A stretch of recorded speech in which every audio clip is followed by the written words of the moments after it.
Ya Syekh, ud'uli zauji wa huwa marid. Ya Syekh, obati suamiku, dia sakit.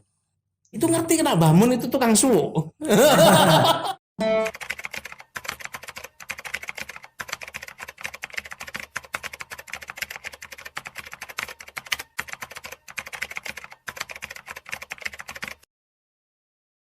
Jadi itu terjadi pada tahun 2004 kalau tidak salah itu.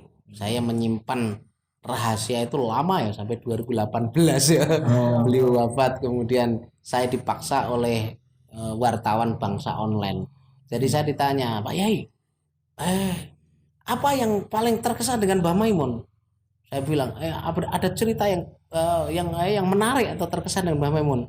Saya bilang banyak sekali, saya itu kesannya juga banyak, ceritanya juga banyak. Karena saya mulazamah lama. Termasuk saya rabi juga dijodohkan. Nah, oh. itu paling menarik. Dan macam-macam. Nah, kemudian enggak, yang paling ada. Beliau punya keramat banyak dan saya mendampingi. Oh iya ya itu.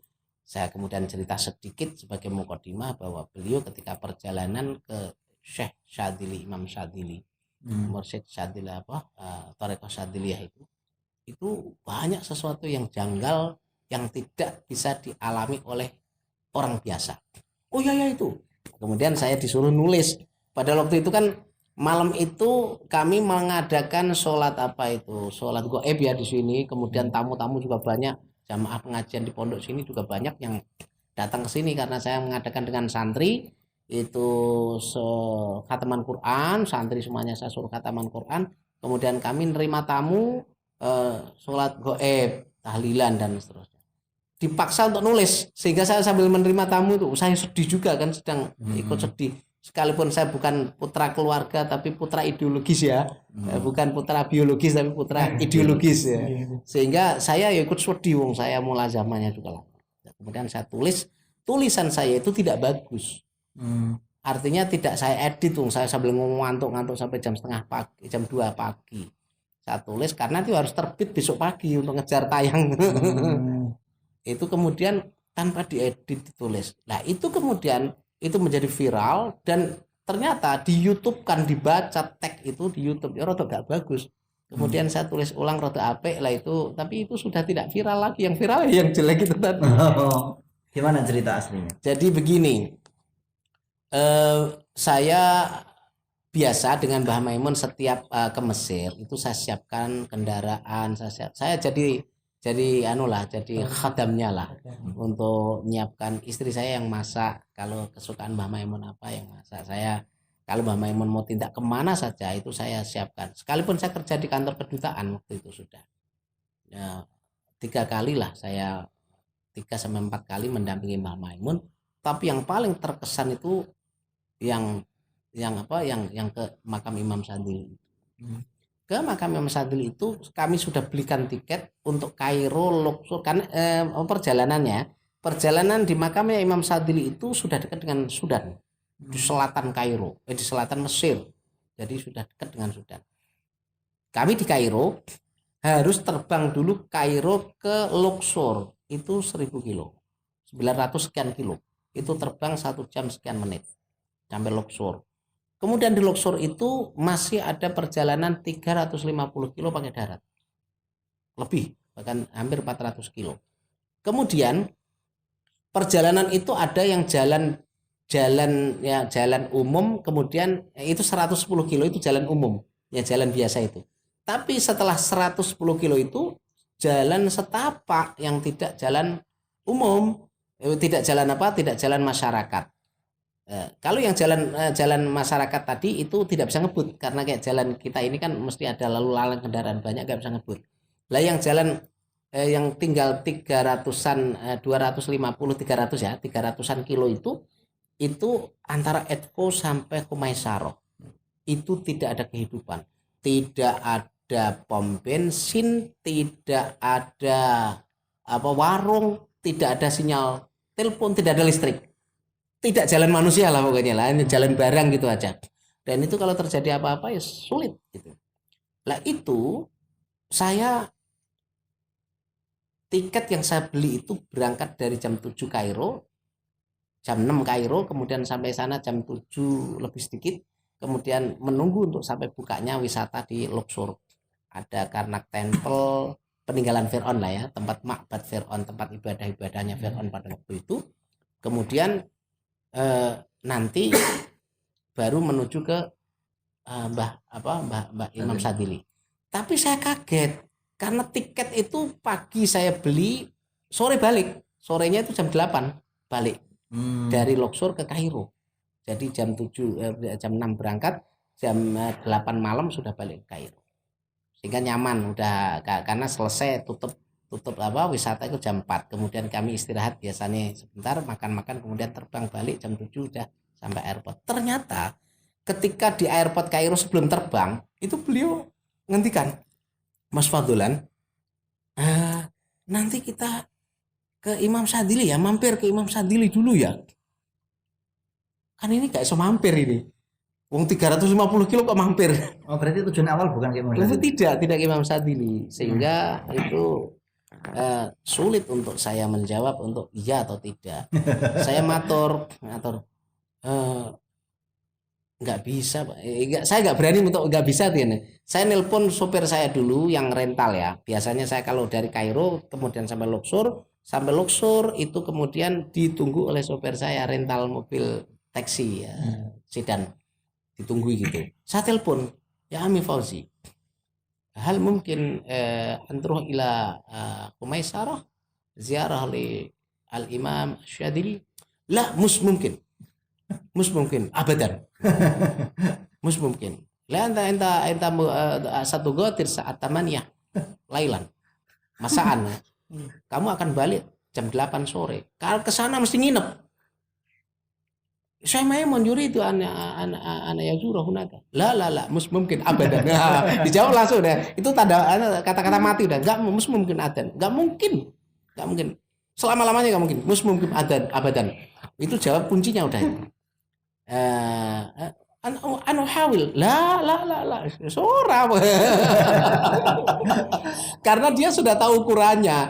Kalau berangkat pagi itu pulangnya tiket saya malam itu nggak mungkin karena kesana mesti nginep, ukuran jalannya itu saya nginep kan gitu ya, orang semuanya tahu gitu kan gitu.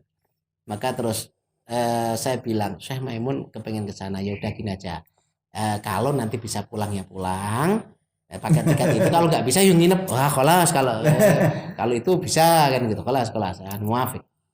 Tapi dia yakin gak mungkin balik. Sudah, saya akhirnya kembali ke Mbah Maimun setelah saya nelpon, Mbah itu tiket pulangnya jam 8 malam, ini kalau kesana biasanya nginep. Mboten ngono tok mboten. Asal nggih aku ya santri gak boleh nggih ngono tok. Tapi dalam pikiran saya juga gak mungkin juga. Wong saya kalau ke sana juga nginep. Tapi sebelumnya sudah pernah ya? Pernah saya pernah. Tapi itu gak mungkin juga. Nginep juga sebelumnya? Nginep. Kemudian saya menghibur beliau. Nggih, insyaallah mugi-mugi nak mboten sakit nggih nginep. Mboten. Beliau jawab dah mboten. Wis roh iki, ndak lokil mahfud udah kelihatan. Mboten. Saya sambil cemas. Begitu turun di Luxor, kemudian saya udah dijemput supir saya, udah tenang itu. Mungkin. Mungkin ya. Kayak guyon kan. Kemudian wisata jam 8:30 sudah buka. Masuk ke Karnak Temple, masuk ke Makbad Luxor. Itu beliau senangnya minta ampun. Itu foto-fotonya banyak itu, saya punya itu. Foto-fotonya. Oh ya, nanti kita ambil. Lah itu beliau itu senang banget jalan-jalan sampai jam 10 saya gini, Mbah sios ke jadi ke Imam Sadili. Jadi ini masih sama punya itu lihat gitu sambil ngaji tafsir saya itu menerangkan Fir'aun. Jadi Fir'aun itu siapa dan Fir'aun itu bagaimana, itu saya sambil ngaji sama beliau itu menerangkan masalah Fir'aun itu sambil jalan. Foto-foto Mas, saya foto sama punya foto, terus kemudian teruskan lagi menerangkan ayat tentang wanunaji kabibataneka litakuna liman khalfal ka ayah. Itu ditafsiri sampai kemana-mana. Menarik ngaji tafsir sambil nonton. Jadi tentang Fir'aun dan menyelamatkan keluarganya itu bagaimana itu. Jadi mengabadikan, kemudian Fir'aun itu ada banyak ceritakan. Jadi kisah kisah apa Tarikh wal Khadar itu beliau sangat bagus sekali. Tak takoni nih, Mbah, itu jam 10:30. Oh. Mbah, jadi ke Imam Syafi'i. Oh, nggih. Baru langsung ke mobil tak panggil 10:30. 10 lebih lah, 10:30. Baru ke mobil. Tapi pikiran saya, ini pulang jam 8. Ke Imam Sadili kapan? Kemudian naik mobil sampai itu kan perjalanan 110 kilo itu perjalanan yang jalan biasa kayak sini ada kehidupan. Itu kemudian sampai Edvo perbatasan yang kemudian kalau masuk ke sana sudah Sokro, sudah padang pasir yang tidak ada kehidupan. Kemudian istirahat itu jam 2. Jadi jam 10:30 sampai jam 2 berarti 2,5 jam ya. 2,5 jam. Perjalanan yang 110 kilo gitu. Karena nggak bisa ngebut ini kehidupan. Ada jalan kehidupan orang, jalan umum. Kemudian istirahat makan. Dimakan tempat makan itu aneh. Jadi masuk warung itu langsung ibu-ibu yang punya warung langsung ambil namanya air aqua Al Barakah. Ambil botolnya dibuka kemudian ya Syekh, ud'uli zauji wa huwa marid. Ya Syekh, obati suamiku, dia sakit. Itu ngerti kena Mbah itu tukang suwo. Itu orang Arab. Orang Arab yang punya warung Arab itu. Ya enggak ada orang selain orang Mesir toh. Wong saya itu nungguin warung Mesir. Berarti melihat saya dengan Mbah Maimun itu langsung ambil air barokah, dibuka. Karena langsung, ya Syekh, manggil saya Maimun ya Syekh. Ya Syekh, ud'u li zauji wa huwa marid. Oleh Mbah Maimun cekal-cekal hidupan. Itu kan. Di ludah itu. Aina zaujatak? Di mana suamimu? Fil ghurfah. Diikuti, kemudian dilus-lus pakai air. Saya ikuti. Dengan airnya dilapis sekilai. Ya, isra udah. Terus makan kita. Jadi datang kok nyuwuk sih. Mau makan itu ke warung mau makan. Kok nyuwuk sih. Bukan ownernya bukan. Enggak. Kita itu gak kenal sama orang situ. Kita mampir mau sholat jamak takdim antara Zuhur asar. Kemudian ini ada warung makan, ini mampir saya dong ngarep musola. Saya kemarin ke sana lagi tak tengok, wah ini warung saya dengan Mbak Maimun. Kenangan. Ya Allah gitu masih ada itu. Kemudian makan di situ, begitu selesai makan, kita buru-buru mau segera ngejar. Mau bayar gak boleh? Lah. Kata Mbah Maimun. Lah, Atfa, saya bayar. Wah, ini kan artinya wong wiroi ya, gak mau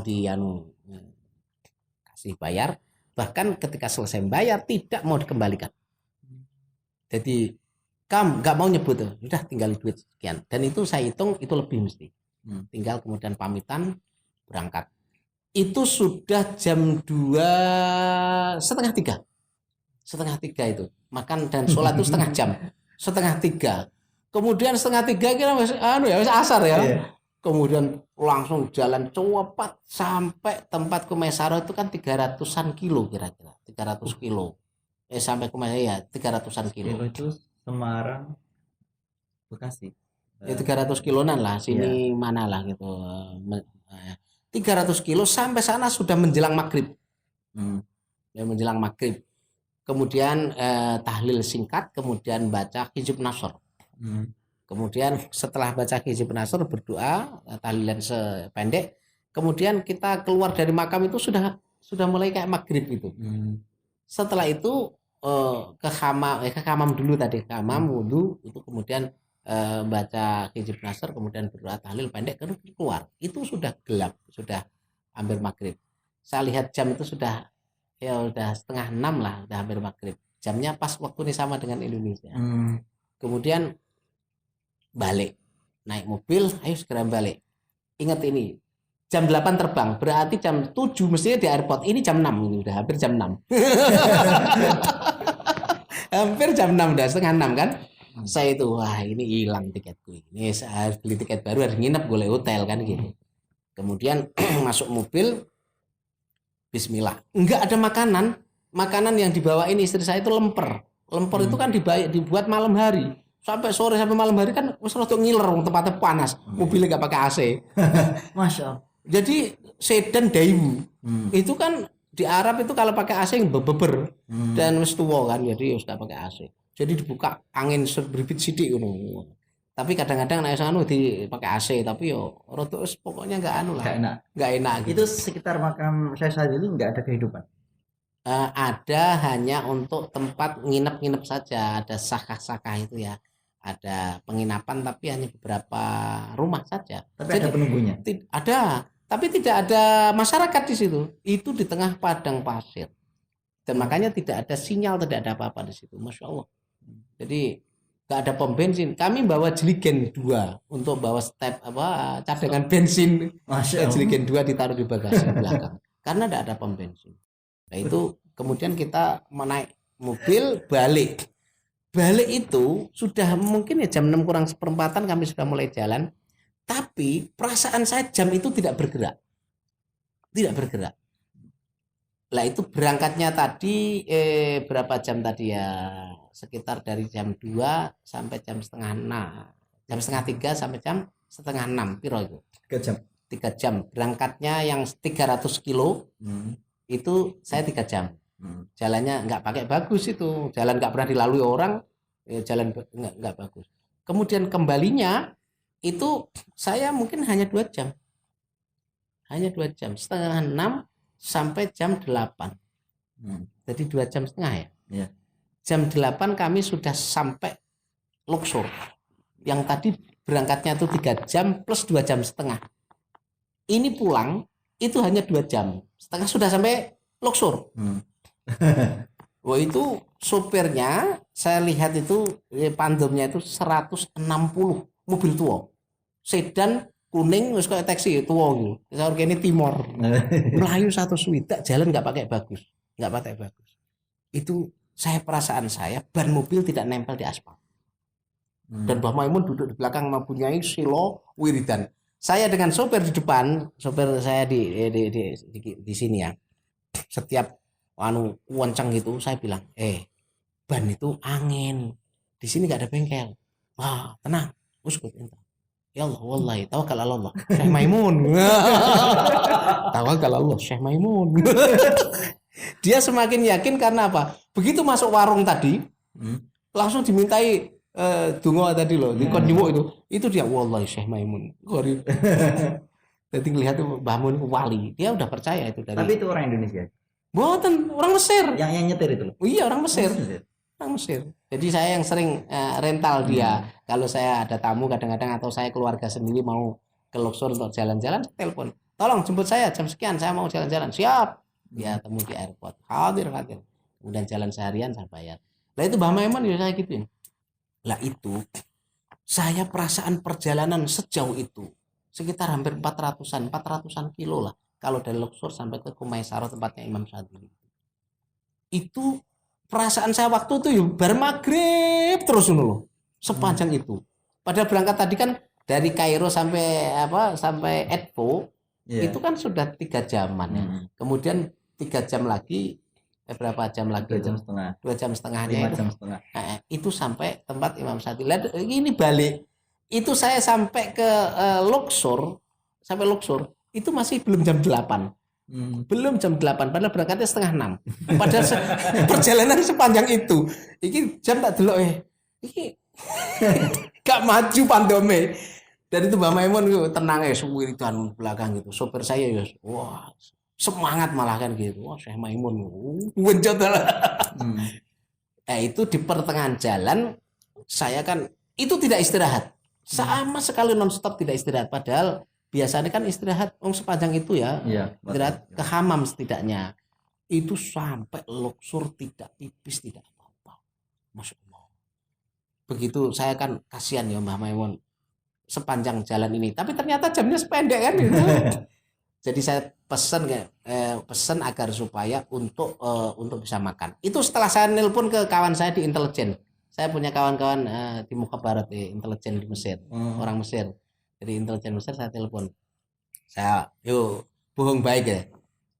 Ini saya sedang membawa penasihat presiden Syekh Maimun Zubair, penasihat presiden Indonesia Syekh Maimun Zubair. Lah ini pesawat saya jam 8. Maka tolong delay pesawat itu. Saya sedang membawa penasihat presiden. Itu di delay tenan. di delay. Pesawat di delay 45 menitan menunggu saya. Padahal saya sampai sana itu hampir jam 8. Harusnya itu jam 7 kan check in. Karena tetap jam 8. Lah saya itu jam setengah 8, hampir jam 8 baru sampai Luxor. Itu pun saya belok ke hotel dulu makan. Karena saya udah pesen. Kelaparan nah itu. Lemper yang dibuatkan istri saya itu udah rotok gimana itu. Tapi Mbah Maimun subhanallah, wong alim, wong wiroi dan wong sopane tata krama mendidik saya itu. Mas Fatulan, ini lempernya buatan istri enak gini gini. Nih. Padahal saya nggak tego. Jangan Mbak, itu sudah agak nggak sehat. Enggak enak kok ini. Mungkin saking laparnya. Masya Allah. Saya nggak makan. Tapi beliau ambil satu. Punya ambil satu. Mungkin lapar. Kemilan yang lain kan keringan ya. Lapar itu nggak iso. Dikasih kemilan kayak sipsi, kayak kentang. Nggak kenyang. Sehingga beliau ambil situ. Terus saya telepon ke bawah hotel untuk pesan makan malam. Saya telepon, saya hanya butuh waktu 10-15 menit saja. Tolong sudah siap sama situ. Hadir. Itu saya kenapa ke hotel, ke namanya restoran hotel tuh. Agar supaya Mbak Mun bisa pipis-pipis dulu. Saya juga nahan kan gitu. Untuk nyari kamar mandi lah, Mbak Mun biasanya kan butuh gitu. Saya carikan kamar mandi di bawah hotel sekaligus pesan makan, dahar sebentar. Udah kamar mandi, makan. Kami berempat. Saya sopir, Mbak Maimun dengan Garwo. Itu dikasih 250 pon. Itu nak coro ukurannya orang makan 50 pon cukup. Berempat kan 200. Yang ngasih Mbak Maimun untuk bayar dikasih 250. Kemudian saya tanya kepada kasir, ternyata habisnya 750. Sehingga saya nambah, ya dompet saya tambah set. Orang Mesir kalau ngitung duit itu dihitung di depannya gini. Sehingga ke saya di depan dia, justru Mbah Maimun lihat dari sana gitu. Loh, Mas Fatulan kok nambah? Mboten, Mbah. Enggak kok, kula ningali kok nambah kok. Karena dihitung pengusaha yang ngitung duit dengar ini. Adep-adepan dihitung di atas. Mbah Maimun lihat dari sana tidak. Waduh, kipayang. Udah tak tutupi badan tapi masih dihitung ini. Tapi ngelihat kalau saya ngambil dompet kan di saku belakang kan, sekalipun saya nggak menghadap saya kan tangan saya ke sini kemudian tak tambah. Mboten kok jenengan nambah. Mboten Mbah, cekap. Beliau gak ridho. Sampai kita sudah jalan keluar dari restoran itu, jenengan mau nambah berapa? Mboten cekap Mbah. Enggak, kok banyak nambahnya ngono kan. Ya tak jelaskan daripada ditakoki terus ya. Itu tadi 750 Mbah. Masya Allah. Laisa minna. Kata-kata laisa minna itu ngeri. Jadi langsung kami keluar itu kebakar itu restoran itu. Kebakar. Jadi kemudian sopir saya yang tadi langsung ke airport itu malam-malam telepon saya. Kami sedang take off turun sampai Kairo ditelepon. Syafatulan. Wallahi kalamu Syekh Maimun khatir jiddan. Kalamu doa. Ngeri kan? Al-funduk alatin aqul fih mahru lam yatfiha. Hotel yang kita makan tadi kebakar, tidak bisa dipadamkan. Lam yatfiha. Wah. Saya itu kok sedih ya. Kok iso? Wah, dalam hati saya, ya ben mau nengke aku kan. Kemudian pagi-pagi saya tunjukkan Mbah Maimun korannya. Masuk koran, tak tunjukkan. Mbah, hotel yang kita tadi malam makan itu kebakar. Beliau sedih nangis. Dah iya mas, gimana niki bakal ditilok langsung ditaruh itu. Nangis, dingkluk nangis. Artinya menyesali. Menghentikan bayi kan laisa minna bah, itu kebakar bah. Bukan dari golongan kita kan gitu. Memang itu yang jual tuh ya you can see ana wedoke nglayani ngono kan Mbah Maimun ra patek kersa. Iki gak wong Arab iki ngono. Itu larang gitu. Udah selesai makan langsung kami ke airport. Itu hotel kebakar. Kami ke airport, alhamdulillah karena saya punya teman intelijen banyak. Saya itu kan orang kedutaan ya, punya pas untuk kartu sakti lah dari Kementerian Luar Negerinya Mesir. Kami bisa masuk ke airport, bisa sampai ke landing pesawat.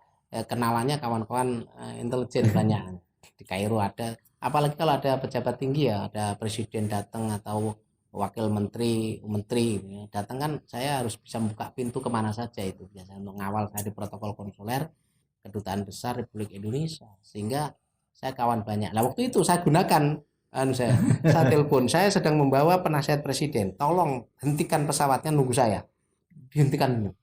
Saya mau belok ke restoran dulu makan sama Mbak Maimun.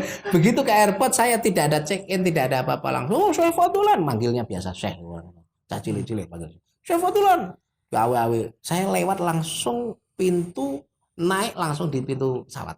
Jadi tidak dilewatkan jalan biasa kayak orang, enggak. Jadi ditunggu di samping pintu untuk terobos langsung dalam, langsung masuk ke pesawat. Jadi sudah boarding, sudah diurus kabeh, jadi tidak usah check in, tidak apa, langsung udah boarding. Naik langsung masuk ke dalam pesawat, tidak lewat imigrasi. Langsung ke dalam, kemudian yang ngurus imigrasi dia. Jadi harus kelewatan langsung ke dalam pesawat. Begitu naik pesawat, plek langsung ditutup. Begitu masuk plek langsung pintu ditutup. Dan itu sudah di-delay saya lihat 45 menit. Jam 8.45 menit saya baru masuk. Di-delay gitu. Setelah itu saya jalan nonton Mbah Maimun, capek kan gitu. Orang Arab komentar, ya Indonesia, udah berak-berak semuanya. Artinya ini di-delay gara-gara kamu. Saya tenang ya saya sampai jog, mestinya kan Mbah Maimun sama Garwo sama Punyai nggak mau. Kemudian Mik kene we Mik we yo, saya hasilnya berdua sama Mbah Maimun, kene Mik ke, aku sama Mas Fadolan, saya duduk berdua. Kesel kan awet malam gak saya turu seharian jalan ngawal Mbah Mun, saya itu ngantuk berat. Dioyok-oyok terus dicekeli terus ya. Nggak boleh tidur. Cak ngobrol. Ditanya, Mas Fadolan, jenengan wau nitih nopo? Buruk, Mbah. Jadi ya guyon wae kan, guyon kan Mbah. Naik apa Mbak tadi Mas Fadolan? Naik buruk, Mbah. Nggih, leres. Yes, Masya Allah. Roda itu tidak nempel aspal. Ya masuk perjalanan 400 lebih jalan kayak begitu. Yang tadi berangkatnya 5,5 jam. Ini hanya 2 jam. Itu sudah istirahat makan bareng itu. Dan pesawat mandek. Ini yang agak keramat Mbah Maimun tidak mungkin ini. Terus tahun 2017, 2008, 2018. Saya sebelum beliau wafat ya. Saya hampir setiap tahun lah saya ke sana. Anak saya kan di sana. Jadi sambil nengok anak, sampai kangen sama Sayyidah Nafisah, kangen Imam Syafi'i, kangen Imam Busyiri, kangen saya Abdullah Hasan Asad ini saya ke sana. Saya pulang dari Mesir, sowan Mbah Mun. Mbah, kula wingi Mbah, saking Imam Sadili berangkatnya 7 jam, pulangnya 9 jam Mbah. Tersenyum, nggih. Kalau kita kok cepet ya, nggih keramate Mbah Mun. Mboten jenengan sing saged. Iya, kita menampakkan keramatnya Mbah Maimun beneran dan itu baru terungkap setelah beliau wafat. Itu kenapa ditahan terus? Nggak diceritakan dulu gitu? Ya nggak ada yang minta. Nggak ada yang minta. Dan saya juga biasa-biasa aja karena nggak ada yang meminta untuk menceritakan. Tapi saya udah cerita beberapa. Lah Mbah setiap pengajian, setiap acara itu sering cerita itu. Santri-santri yang senior atau kadosowan itu Mbah Mun menceritakan. Saya ada sampai nama saya itu terkenal oleh alumni yang sudah senior di mana-mana atau kas pengajian di mana itu nyari namanya Fadolan. Oh Fadolan. Oh. Makanya saya waktu pulang itu kenalan dengan beberapa orang alumni yang senior dulu atau dengan itu. Oh ini ya Pak Fadolan, saya udah kenal saya. Sering diceritakan Mbah Mun ke Imam Sadili gitu. Jadi Mbah Mun cerita kalau yang bisa nganter saya ke Imam Sadili itu satu tok itu Pak Fadolan. Itu kerjanya di kantor kedutaan itu mahasiswa di sana. Itu saya bisa ke sana itu cepat itu. Berangkatnya pulangnya juga cepat itu. Padahal orang-orang kalau ke sana itu nginep. Itu diceritakan. Itu yang bisa hanya satu orang itu, Pak Fadolan itu. Sehingga nama Fadolan itu sudah dikenal banyak orang, diceritakan itu kalau ke tempat Imam Sadili itu sesungguhnya menceritakan keramatnya beliau. Bukan Fadolannya, tapi Fadolan itu enggak itu. Saya itu juga mendapatkan menikmati keramatnya beliau yang kayak tadi perjalanan yang luar biasa cepatnya tadi. Masya Allah. Nah itu saya tidak menceritakan karena tidak tidak ada yang minta, tapi alhamdulillah bisa terungkap keramatnya beliau, dan itu ibrah bagi ibrah bagi para santri-santri untuk ketakwaan kepada Allah, kedekatan kepada Allah itu menyelesaikan semua problem. Jadi ya saya balik ke sana, aku berangkat itu 9 jam karena jalannya naik bis bawa bis charter itu dari Luxor menuju ke Mesaro, menuju ke Edpo ke Mesaro itu berangkat 9 jam 7 jam, pulangnya 9 jam. Yo lama, harus nginep gitu, tapi ini nggak nginep. Terakhir tentang cerita Fir'aun yang diceritakan Mbak Maimun di situ tadi, mungkin bisa diceritakan. Jadi beliau itu gini, orang itu kalau sudah dikasih dilulu ya bahasa ini istidrot. Kalau sudah diberikan dilulu istidrot itu biasanya orang kalau segera kembali ya kembali. Tapi kalau dia tidak segera kembali itu malah bablas kekafirannya. Jadi itu innalladzina amanu summa kafaru summa amanu summa kafaru summa zdadu kufran lam yakunillahu liyaghfira lahum wa la liyahdiyahum. Itu terbukti bahwa Fir'aun itu tidak pernah iman. Dia kafir dan semakin kafir maka dia semakin kekafirannya semakin dalam. Nah, sampai dia mengaku Tuhan. Nah, ini istidraj itu kalau dia tidak pernah sadar maka dia akan selalu dalam dan kepleset beneran. Fir'aun itu juga begitu. Kemudian dengan contoh itu kemudian itulah wanunajjika bibadanika litakuna liman khalfaka ayat. Aku akan janji Allah, aku akan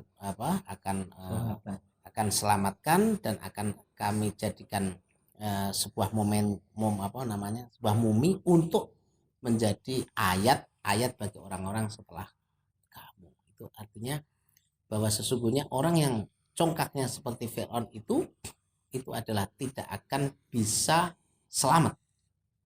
Orang yang sudah congkak seperti Fir'aun itu pasti dia akan tidak bisa selamat karena terlalu dalam maka kepleset semakin dalam. Kemudian cerita-cerita antara dengan Musa Samiri ya. Jadi dengan Samiri dengan yang diemong oleh malaikat Jibril tapi malah jadi kafir. Sementara Fir'aun Musa yang diemong Fir'aun malah jadi Musa alladzi rabbahu Jibrilu kafiru wa Musa alladzi rabbahu Fir'aunu mursalu. Itu kemudian cerita yang indah-indah gitu. Kemudian ayat Quran masuk, kemudian ya ceritain. Itu indah sekali sambil ngaji saya itu. Ketika dengan Mbah Maimun ngaji tafsir. Jadi kumpul wong alim itu tidak ada guyonnya, itu guyon ilmu, guyon ngaji. Alhamdulillah jadi istifadah banyak saya dari Mbah Maimun untuk dalam perjalanannya gitu.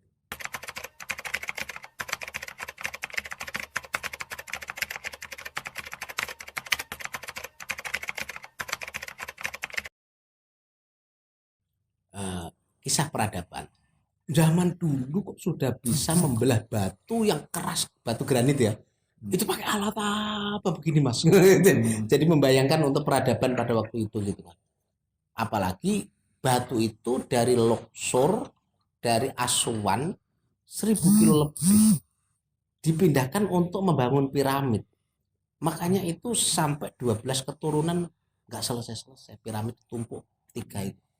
Karena batunya tidak dari Kairo, batunya dibawa dari Luxor atau Aswan yang jauhnya 1000 kilo. Dinaikkan apa itu? Naik getek. Wah tuh segede itu sampai Kairo. Di Kairo Nil naik ke Giza itu juga jauh Gus. Masya Allah. Jadi beliau itu sampai mendalam untuk pertanyaannya itu nggak kejawab itu untuk batu segini setinggi orang gede gitu. Itu yang ada di Luxor, di Ma'bad Luxor, di Karnak Temple dan seterusnya itu. Kemudian untuk sebagiannya adalah dipindahkan atau dibuat untuk piramid itu untuk menyelamatkan para mayat-mayatnya itu dimumi di dalam situ. Ya beliau luar biasa peradaban waktu itu. Pantesan ngaku Tuhan. Lo kayak begini. Ini kalau dibayangkan sekarang bawa bulldozer pakai granit dipecah. Kemudian gerajinya gimana? Zaman Firaun sudah ada gitu dan bisa halus bagus dan bisa naik ke atas tumpukannya itu gimana gitu kan. Kemudian saya juga cerita di dalam buku-bukunya sejarah piramid setinggi itu untuk menaikkan itu bukan dinaikkan, Mbak.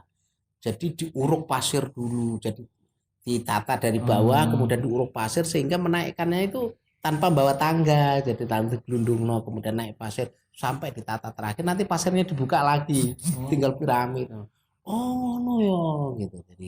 Jadi nyambung dengan antara sejarah pembuatan piramid tapi sing gumun itu membawanya itu perahunya kayak apa, GTE gimana, ribuan kilo. Makanya itu sampai jutaan penduduk yang kerja rodi mati ketika membangun piramid itu dan sekian generasi baru jadi. Kemudian yang disinyalir itu ya katanya Firaun itu adalah Ramses kedua itu yang paling congkak. Sementara Ramses atau Firaun yang lain setelah itu atau sebelum yang kedua itu ya enggak seperti Firaun yang takaburnya seperti itu saya mengaku Tuhan itu tadi. Wakilah Firaun kan enggak pernah sakit.